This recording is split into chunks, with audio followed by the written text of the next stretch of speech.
মহেন্দ্র সিং ধোনি আজকের ম্যাচে প্রমাণ করে দিল মহেন্দ্র সিং ধোনি এখনও ফুরিয়ে যায়নি। মানে 5 বলে 4 বলে 20 রান, মানে অবিশ্বাস্য।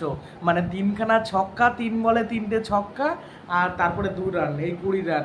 4 বলে 20 রান, মানে অনবদ্য 500 স্ট্রাইক রেটে ব্যাটিং করেছে। অবিশ্বাস্য, অবিশ্বাস্য। মানে মাহি মার রাহায়, মানে অসাধারণ ব্যাটিং, অসাধারণ। আর মহেন্দ্র সিং ধোনির ব্যাটিং দেখে মনে হচ্ছে কি সে আরও 2-3 বছর খেলেই যাবে, তাও মানে অসুবিধা তার হবে না, সে খেলতে পারবে এরকম। মানে মাহি যখনই আসবে তখনই খেলতে পারবে এরকম আর কি মনে হচ্ছে তার ব্যাটিংয়ে। দারুণ। আর ছক্কাগুলো কি মারলো! আর হার্দিক পান্ড্যার ক্যাপ্টেন্সি এত জঘন্য। শ্রেয়াস গোপাল 1 ওভার বল করলো, 9 রান দিয়েছে, 1 উইকেট নিয়েছে, তাকে আর বোলিংই দেয়নি। আমার এটা শুনে নিজে বল ভালো করতে পারছে না, নিজে বল করছে, মানে জঘন্য। আমি জানি না সামনে T20 ওয়ার্ল্ড কাপ রয়েছে, হার্দিক পান্ড্যা কী করে 4 ওভার বোলিং করবে। সেখানে যদি এরকম 40-50 রান প্রতি ম্যাচে খায় তাহলে তো শেষ, তাহলে তো খেলা ওইখানেই শেষ হয়ে যায়, একাই হার্দিক পান্ড্যা হারিয়ে দেবে। হার্দিক পান্ডার বোলিংয়ে মূল কথা কিচ্ছু নেই। এটা মানে আগে যেমন স্লোয়ার দিত, কোনো স্লোয়ার চেষ্টা নেই, ফুল টাচ দিয়ে দিচ্ছে, লেন বল করছে, ব্যাটের গোড়ায় দিয়ে দিচ্ছে।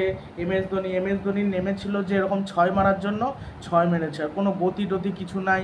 হার্দিক পান্ডা জঘন্য বল করেছে, কিন্তু মহেন্দ্র সিং ধোনি দারুণ 6গুলো যা মারছিল। রাহানেকে ওপেন করানো সব থেকে আজকে ভুল ছিল, ঋতুরাজ গাইকোয়াড়কে ওপেন করানো উচিত, মানে রাচিনের সাথে। রাহানে 8 বলে 5 রানের বাজে ইনিংস খেলে আউট হয়ে যায়, জেরাল কস্টের বলে আউট হয়ে যায়। রাচিন রবীন্দ্র 16 বলে 21 রান, 2 4 1 6। শ্রেয়াস গোপাল আউট হয়, শ্রেয়াস গোপাল আউট করে আর কি রাচিন রবীন্দ্রকে। ঋতুরাজ গাইকোয়াড় 40 বলে 69 রানের ইনিংস খেলে আউট হয়ে যায়। হার্দিক পান্ডিয়ার বলে 5টা 4 5টা 6 মারে 172 স্ট্রাইক রেটে ব্যাটিং করে ঋতুরাজ গাইকোয়াড়, দলের অধিনায়ক। আর শিবম দুবে অনবদ্য ইনিংস খেলে 38 বলে 66 রান, 10টা 4 2 6, 173 স্ট্রাইক রেট। ড্যারেল মিচেল 5-এ আসে। ড্যারেল মিচেলের জায়গায় ধোনি যদি আসতো তাহলে হয়তো আরও রান, এখানে 206 রান করেছে চেন্নাই সুপার কিংস 4 উইকেটে 20 ওভারে, আরও মিনিমাম 220-25 হয়ে যেত যদি ড্যারেল মিচেল খেলতে পারছে না তাও তাকে নামা। এর থেকে ড্যারেল মিচেলের পরিবর্তে অন্য প্লেয়ারকে খেলা, কারণ এই জায়গায় জাদেজা নামুক। জাদেজা 14 বলে, জাদেজা না, ড্যারেল মিচেল 14 বলে 17 রান করেছে, 1টা 4। হার্দিক পান্ড্যার বলে আউট হয়েছে। খুবই বাজে খেলছে ড্যারেল মিচেল, এরকম বাজে খেলবে এটা আমি ভাবতেই পারিনি। আর ধোনি 4 বলে 20 রান, 3টে 6, 500 স্ট্রাইক রেটে ব্যাটিং করেছে, অবিশ্বাস্য। আর এক্সট্রা রান 8 রান। আর মোহাম্মদ নবী 3 ওভারে 19 রান দিয়ে কোনো উইকেট পায়নি। জেরাল গসে 4 ওভারে 35 রান দিয়ে 1 উইকেট। জসপ্রীত বুমরা 4 ওভারে 27 রান দিয়ে কোনো উইকেট পায়নি। এই জসপ্রীত বুমরা একমাত্র সেরা বোলার, আর কোনো কেউ ভালো বলই করতে পারছে না। মানে মুম্বাই প্লে অফে যেতে পারে নাকি সন্দেহ, হয়তো ব্যাটিংয়ে একটু ভালো রয়েছে, আর বোলিংয়ে জসপ্রীত বুমরা একটা সেরা বোলার, আর কোনো সেরা বোলার নেই, যার কারণে যাওয়া খুবই মুশকিল প্লে অফে। আকাশ মাদোয়েল 3 ওভারে 37 রান খেয়েছে, কোনো উইকেট পায়নি। শ্রেয়াস গোপাল 1 ওভারে 9 রান দিয়ে 1 উইকেট নিয়েছে। হার্দিক পান্ড্যা 3 ওভারে 43 রান দিয়ে 2 উইকেট। রোমারিও শেফার 2 ওভারে 33 রান খেয়েছে, কোনো উইকেট পায়নি। আর শেষে ধোনি আর দুবের মধ্যে 4 বলে 20 রানের পার্টনারশিপ হয়। ড্যারেল মিচেল আর দুবের মধ্যে 24 বলে 36 রানের পার্টনারশিপ হয়। সবথেকে ভালো পার্টনারশিপ হয় ঋতুরাজ গাইকোয়াড় আর দুবের মধ্যে 45 বলে 90 রানের পার্টনারশিপ। তারপর ঋতুরাজ গাইকোয়াড় আর রাচিন রবীন্দ্রর মধ্যে হয় 37 বলে 52 রানের পার্টনারশিপ। আর রাহানে আর রাচিন রবীন্দ্রর মধ্যে হয় 10 বলে 8 রানের পার্টনারশিপ। মহেন্দ্র সিং ধোনি এখনও ফুরিয়ে যায়নি। লাস্ট ওভারে 26 রান হয়, 26 রান খায়। হার্দিক পান্ড্যা কী অবস্থা, ওইখানেই অনেকটা পিছিয়ে পড়ে মুম্বাই ইন্ডিয়ান্স। কী অবস্থা, মানে বোধহয় 182 রান ছিল,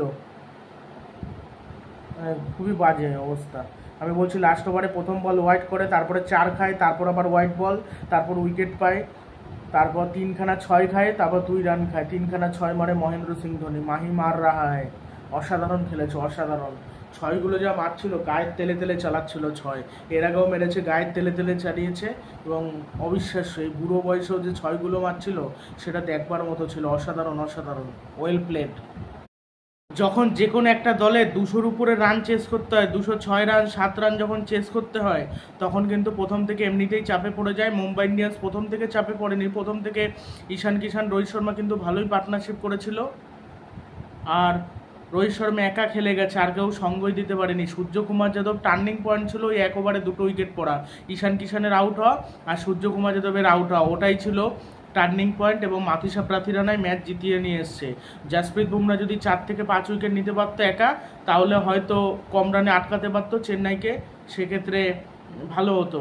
ওই একটা মানে চেন্নাইয়েরও একটা বোলার ভালো, ওইদিকে মানে মাথিসা প্রাথিরানা, চেন্নাইয়ের একটা বোলার ভালো আর মার কম খায়, আর ওইদিকে জাসপ্রীত বুমরা মুম্বাই ইন্ডিয়ান্সের ওই একটা বোলার ভালো, একটা বোলার ভালো, আর চেন্নাই সুপার কিংসের একটা বোলার ভালো। এই জন্য এরা দুজনই পার্থক্য তৈরি করে। আর তো প্রচুর মার খায় সব বোলাররা, এবং ঠিকঠাক সময় ঠিকঠাক মোহাম্মদ নবীকে অত দেরিতে পাঠালে তো এরকম হারতেই হবে মুম্বাই ইন্ডিয়ান্সকে। একা পুরো লড়ে গেল।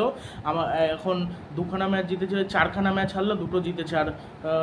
আর চেন্নাই বোধহয় 3টে ম্যাচ জিতে নিল, 3টে না 4টে, 4টে বোধহয় জিতেছে, হ্যাঁ 4টে। আর দুখানা মনে হয় হেরেছে, দুখানা হারলো 6টার মধ্যে। চেন্নাইও ভালো খেলেছে, তবে শেষ পর্যন্ত কি কোয়ালিফাই করে সেটা দেখার বিষয়। চেন্নাই করতেও পারে আবার নাও করতে পারে, বলা যায় না, কেন লখনৌ রয়েছে তো। চেন্নাই, রাজস্থান, কলকাতা এই দুটো টিম করবে, এইটুকু শিওর। আর দুটো দল কে করতে পারে সেটাই দেখার বিষয়। আর আজকে মানে খুবই মানে হার্দিক পান্ডা ভেবেছিল আসবো 4-6 মারবো, ম্যাচ জিতে নেবো, চলে যাবো। মানে হার্দিক পান্ডা যতদিন অধিনায়ক থাকবে ইজি জেতা ম্যাচ হারবে।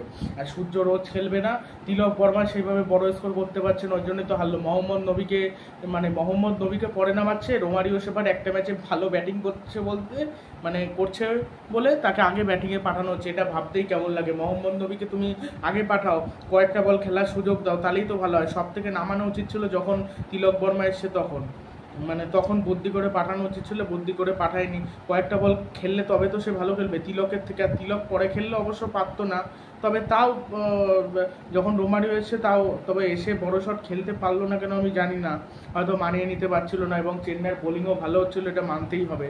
তবে রোহিত শর্মা একা আর কি চেষ্টা করে গেছে ভালো খেলার। মুম্বাই ইন্ডিয়ান্স এই সঠিক সিদ্ধান্ত না নিলে হারতেই থাকবে। তবে MS ধোনি আজকে শেষের দিকে ভালোই ব্যাটিং করেছে। আর মাথিসা প্রাথিরানা আজকে player of the match award জেতা উচিত। মাথিসা প্রাথিরানা যদি 4 উইকেট না নিতে পারতো, মার খেত, আমি শিওর মানে ম্যাচ বেরিয়ে যেত আর কি। মানে অনবদ্য খেলেছে, অনবদ্য বোলিং, জাস্ট কোনো কথা হবে না। আর অন্য বোলাররা যেখানে জাদেজা বা অন্য যে মুস্তাফিজুর রহমান আজকে মার খেয়েছে, কিন্তু অন্য যারা রয়েছে তারা মার খেয়ে গেলে একাই ভালো বল করেছে এই প্লেয়ার। মানে অসাধারণ লাগলো, ভালো লাগলো ম্যাচটা। দেখা যাক এখন বাকি ম্যাচগুলো কি হয়। চেন্নাই কিন্তু ম্যাচ 20 রানে জিতেছে। আর আমি ভুল বলেছি, যে হার্দিক পান্ডার পরে নেমেছিল টিম ডেভিডের জায়গায় যদি নামতো নবী, তাহলে ভালো হতো। নবীকে অনেক পরে নামিয়ে হেরে গেছে ম্যাচ। 20 রানে জিতে গেছে কিন্তু চেন্নাই সুপার কিংস। লাস্ট ওভারে দিয়েছিল 26 রান হার্দিক পান্ডা। হার্দিক পান্ডার বেশি রান দেওয়াটাই কাল হলো, হেরে গেল সেই জন্য মুম্বাই ইন্ডিয়ান্স। তবে রোহিত শর্মা ভালো, 104 রান করেছে, দারুণ খেলেছে। মানে অনবদ্য ব্যাটিং করেছে, 167 স্ট্রাইক রেটে ব্যাটিং করেছে রোহিত শর্মার ফর্মে আসাটা খুবই দরকার ছিল। রোহিত শর্মা বড় স্কোর করতে পারছিল না, কিন্তু আজকে একা খেলে গেছে। এই নিয়ে 2খানা IPL-এ সেঞ্চুরি করেছে। এর আগে কলকাতার বিরুদ্ধে সেটা মনে হয় ইডেন গার্ডেনে করেছিল, আর এইবার করলো ওয়াংখেড়ে স্টেডিয়ামে। তার দুটো প্রিয় স্টেডিয়ামে সেঞ্চুরি করেছে IPL-এ, 2খানা ডবল সেঞ্চুরি করলো। তবে মুম্বাই ইন্ডিয়ান্স হেরে গেল। মানে ওই যে একা আর কত কি করবে, ওই বিরাট কোহলির মতো হলো আর কি অবস্থা। আর ওই RCB যদি বোলিং যদি ভালো হতো, একটা দুটো প্লেয়ার ভালো বল করতো, তাহলে ম্যাচটা RCBও জিততে পারতো। আগের দিন যেটা 197 রান, ওইটা কিন্তু খারাপ ছিল না। আজকে সেটা আর কি CSK প্রমাণ করে দিল। CSK প্রমাণ কি, মার খেলে ওই যে যদি মাথিসা প্রাথিরানা মার খেতো তাহলেই ম্যাচ বেরিয়ে যেত, তাহলেই চেন্নাই ম্যাচ আনতে পারতো না ঘরে এবং জিততে পারতো না চেন্নাই সুপার কিংস। ওইখানেই ম্যাচটা তফাৎ হয়ে গেছে, এই হলো ব্যাপার। মুম্বাই খুবই ক্যাজুয়ালভাবে খেলেছে, যখন মার খেয়েছে আলোচনা করেনি। আর মানে MS ধোনি পুরোপুরি বলেছিল, দেখে মনে হচ্ছিল MS ধোনি ক্যাপ্টেন, খাতায় কলমে ঋতুরাজ গাইকোয়াড় ক্যাপ্টেন। তাই সত্যি তাই। আজকে চেন্নাই বনাম মুম্বাই ম্যাচ চলাকালীন একটা মজার ঘটনা ঘটেছে। ঋতুরাজ গাইকোয়াড় যখন ব্যাট করছিল, একটা বল, ওটা সম্ভবত হার্দিক পান্ডারই বল ছিল, হার্দিক পান্ডার বলে যখন মেরেছিল, তখন রোহিত শর্মার কাছে বলটা যায় এবং সে বলটা ধরতে গিয়ে প্যান্ট খুলে যায়। একটা মজার ঘটনা ঘটে, কোনোদিন এরকম দেখা যায়নি। মানে প্যান্টটাই খুলে যায় এরকম আর কি। মানে এগুলো একটা মজার ঘটনা, এই আর কি। এর আগে মনে হয় হয়েছিল একবার, প্যান্ট কার যেন খুলে গেছিলো, রুটেন না কার যেন এরকম প্যান্ট খুলে গেছিলো ফিল্ডিং করতে গিয়ে। অবশ্য ফিল্ডিংটা ভালো দিতে গিয়েছিল, এই জন্য কিন্তু খুলে গেছিলো, এটাই হলো ব্যাপার। আর একটা জিনিস বলে রাখি, ওয়াংখেড়ের দর্শকদের ভিড় থেকে 131 ডেসি উল্লাস, যখন রাহানে যখন আউট হয়, এটাই কিন্তু এই সিজনের বড় উল্লাস। মানে মহেন্দ্র সিং ধোনি যখন ব্যাটিংয়ে নামে তখন 131 কিন্তু ডেসিমেল আওয়াজ ওঠেনি, কিন্তু যখন রাহানে যখন আউট হয়, প্রথম উইকেট পায় মুম্বাই, তখন এত উল্লাস জাগে আর কি। মহেন্দ্র সিং ধোনির আজকের ম্যাচে 250টা ম্যাচ খেলেছে, এবং 250টা ম্যাচ খেলে মানে আজকে 250তম ম্যাচ খেলার কথা ছিল, মানে খেলেছে আজকে, এবং ওই 4 বলে 20 রান করেছে, 500 স্ট্রাইক রেটে ব্যাটিং করেছে। 500, অনেকে ভাবতে পারে যে একটু আগে আসলে তো সেঞ্চুরি করে যেত, কিন্তু এটা সম্ভবত না, এর থেকে হয়তো বেশি রান করতো, সেটা হতে পারে, তবে একটু আগে ব্যাটিংয়ে আসলে ভালো হয় আর কি। হয়তো শেষে হয়তো আসতে ভালোবাসে, এখন ব্যাটিং ভাবছে আমি শেষেই যাই, কেন ড্যারেল মিচেল খেলতে পারে না, তাও তাকে আগে পাঠিয়ে দেয়। আর এটা শোনা যাচ্ছে নাকি প্রত্যেক ম্যাচের আগের দিন MS ধোনি বাটার চিকেন খায় আর শক্তি বাড়ায়, মানে বাটার চিকেন খেয়ে নাকি এরকম ব্যাটিংয়ে নামে, এটা আর কি শোনা যাচ্ছে আর কি। আর আরেকটা কথা বলে রাখি যে এর মধ্যে বীরেন্দ্র সেহবাগ বলেছে যে মহেন্দ্র সিং ধোনি একটি দল পেয়েছেন, আর সেই দল গঠন করেছিলেন সৌরভ গাঙ্গুলি, তাই ভারতীয় ক্রিকেটের সর্বশ্রেষ্ঠ অধিনায়ক সৌরভ গাঙ্গুলি। 2003 বিশ্বকাপ ফাইনালে আমাদের ভাগ্য সাথ দিচ্ছিল না, আমরা যদি সেদিন ট্রফি জিততাম তাহলে সর্বত্র সৌরভ গাঙ্গুলির জয় জয়কার হতো। ফাইনালে হারলেও সৌরভ গাঙ্গুলি ছিলেন দুর্দান্ত অধিনায়ক। সৌরভ গাঙ্গুলি এমন এক সময় ভারতীয় ক্রিকেটের দায়িত্ব নেন, সেই সময় সর্বত্র ফিক্সিংয়ের ভূত তাড়া করেছিল, আর ফিক্সিংয়ের অভিযোগ থেকে রেহাই পেয়ে ভারতীয় দলকে বিদেশের মাটিতে জিততে শিখিয়েছিলেন সৌরভ গাঙ্গুলি।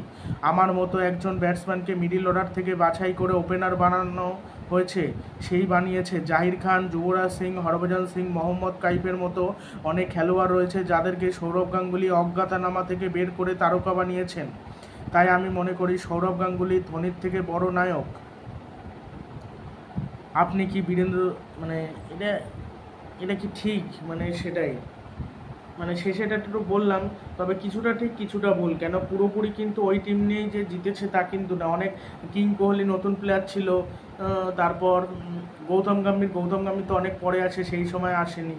তারপর আরও অনেক, জাহির খান বোধহয় পুরনো ছিল, এরকম অনেক, আবার পীযুষ চাওলা, রবিচন্দ্রন অশ্বিন, এরাও টুকটাক নতুন প্লেয়ার ছিল। কিছুটা ঠিক কিছুটা ভুল, কিছুটা তৈরি করেছিল, আবার কিছুটা মানে পুরনো প্লেয়ারও ছিল। 2007 টি20 বিশ্বকাপের কথা বলি, সেখানে তো রোহিত শর্মা ইয়ং প্লেয়ার হিসেবে ভালো খেলে দিয়েছিল, ফিনিশ করেছিল ফাইনাল ম্যাচে পাকিস্তানের বিপক্ষে। তারপর চ্যাম্পিয়ন্স ট্রফি যেতে তখন তো তরুণ ক্রিকেটারদের যারা তারপর বিরাট কোহলি এদের নিয়ে যেতে, তাহলে ওটা কী করে জিতলো? মূল কথা, সৌরভ গাঙ্গুলিও ভালো ক্যাপ্টেন আর ধোনিও ভালো ক্যাপ্টেন ছিল, মানে কেউ কার থেকে সেরা না, দুজনেই ভালো, কেউ সেরা নয়, মানে এ সেরা বা এ দুজনেই বেস্ট আর কি, সেটা বলা যেতেই পারে আর কি। আর টি20 ক্রিকেটে এবার যদি কেউ বলে সৌরভ গাঙ্গুলির থেকে যে বেস্ট MS ধোনি, সেটা হতে পারে, তার কারণ টি20তে সেরকম অধিনায়কত্বই তো করেনি সৌরভ গাঙ্গুলি, হয়তো করেছে IPL সেরকম ভালো কিছু করতে পারেনি। আর আরেকটা জিনিস বলে রাখি, এই মানে MS ধোনি তৈরি করেছেই কিন্তু সৌরভ গাঙ্গুলি, সেই কিন্তু সুযোগ দিয়েছিল, সে বুঝতে পেরেছিল যে ভবিষ্যতে ভালো প্লেয়ার হবে। এটা শেষে একটু বলে দিলাম যে মানে এটা বলতে বাধ্য হলাম কি, মানে যেটা আমার মনে হলো সেটাই আর কি বললাম। আর আর সৌরভ গাঙ্গুলি যে ট্রফি জিততে পারেনি, ICC ট্রফি, এমন কিন্তু না, বরঞ্চ বিরাট কোহলি জিততে পারেনি। বিরাট কোহলি সব ট্রফিতে হেরেছে, চ্যাম্পিয়ন্সে হেরেছে, টেস্ট চ্যাম্পিয়নশিপের ফাইনাল হেরেছে, টি20 ওয়ার্ল্ড কাপ হেরেছে, তারপর ওয়ানডে ওয়ার্ল্ড কাপ হেরেছে, সেমিফাইনালে হেরেছে। কিন্তু সৌরভ গাঙ্গুলি কিন্তু ওয়ানডে ওয়ার্ল্ড কাপ হেরেছিল, আর চ্যাম্পিয়ন্স ট্রফি 2022 সালে সেটা কিন্তু জিতেছিল যৌথভাবে শ্রীলঙ্কার সাথে। শ্রীলঙ্কার তখন বোধহয় অধিনায়ক ছিল সানাথ জয়সূর্য, এবং ওই কাপ কিন্তু একবার জিতেছিল ICC ট্রফি।